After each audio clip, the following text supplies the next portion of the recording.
Hello students, welcome back to Chemical Kinetics.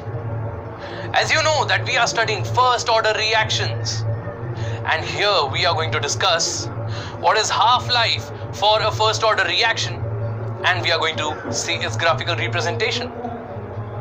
Without much further ado, let's get started with this module.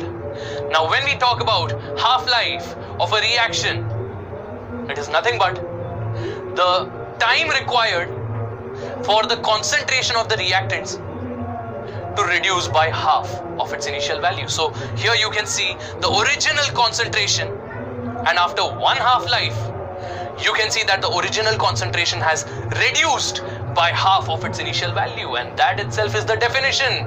So let's take a look at the definition, my dear students. Half-life of a reaction is the time in which the concentration of the reactant reduces by half of its initial value. Please pay focus on this word, by half. It is not to half of its initial value, it is by half of its initial value. I'm talking about the part which has reacted. So the half-life of a reaction is the time in which the concentration of a reactant reduces by half of its initial value. Let's try and understand what will be the formula for half-life. We all know this equation, K is equal to 2.303 upon T log of C0 by Ct to the base 10. It's the integrated rate law equation for first order reactions. Now I know that when time reaches T half is nothing but the half-life.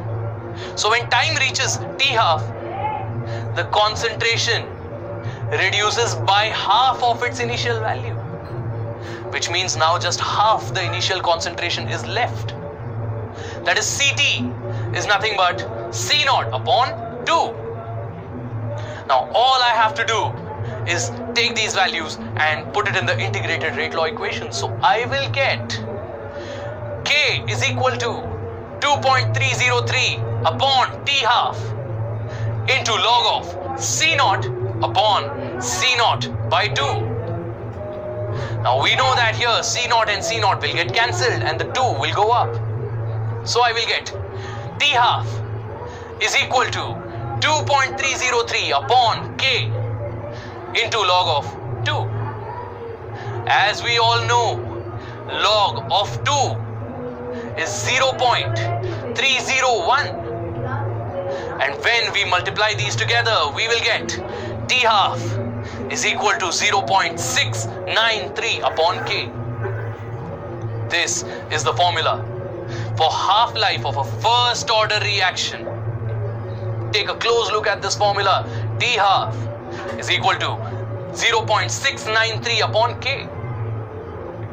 If you observe this formula carefully, you will see that the half-life of a first order reaction is independent of the initial concentration of the reactant.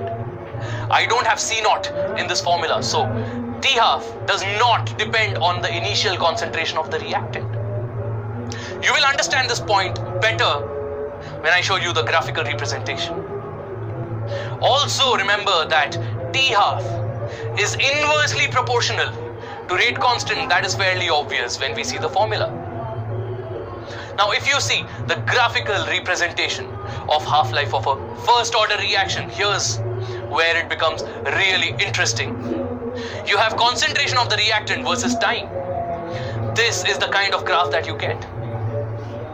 Our initial concentration, say it was 0.2. When it becomes 0.1, that is my first half-life. Now let us say that duration was at 5 units, you can say 5 seconds or 5 minutes. But now observe, the second half-life will occur at 0.05, and this second half-life will occur at 10 minutes. The third half-life will occur at 15 minutes, and the next half-life will occur at 20 minutes. So basically, whatever the concentration, the duration of our half-life remains the same, which again reiterates the fact that half-life duration is independent of the initial concentration. So this is nothing but half-life for a first order reaction and its graphical representation. That's all for this module. We'll discuss 3/4 life in the next module. Until then, take care.